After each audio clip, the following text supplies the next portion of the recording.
Tundiya ser jinê li her derê dinyayê wek pirsgirêkeka mezin derdkeve holê.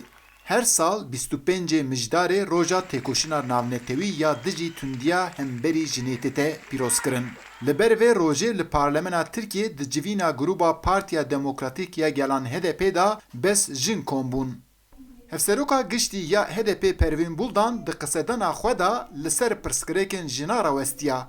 Buldan da diyarkirin ku li her derê dinê pirsgirêka jina heye. Lê li hin ciya jin wek pirsgirêk têne dîtin. Tirkiye jî ji van welatan yek welat e û jin di nav vê sîstemê da têne çewsandin.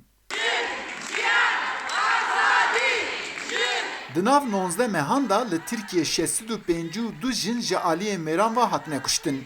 Parlamentera HDP ya Şirnaxê Nuran İmîr li tundiya ser jinan sekinî û wiha got. 25 mijdarê roja têkoşîna li dijî tundiya li dijî jinê em weke koma jin ê HDP me îro komcivîna jin derbas kirin.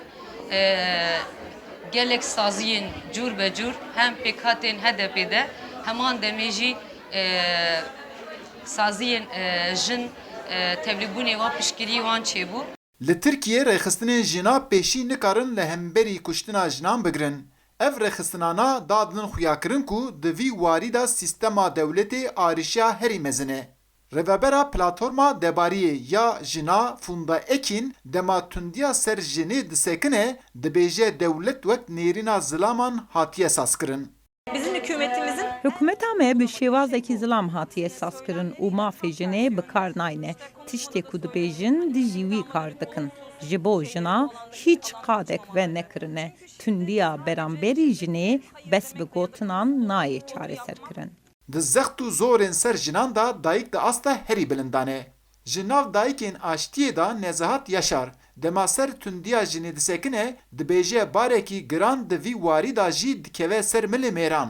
serjina mer her zaman her tim destariya wan ser heye zilmê dikin, tadê dikin, ji xwar heq dibînin, wan bikujin, wan xizmet çîkin.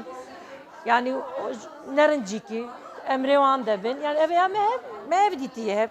25 mijdarê ji aliyê Netewî Yekbûyî di sala 1909 nehan da wek roja têkoşîna navnetewî ya dijî tundiya hemberî jinê hate pejirandin.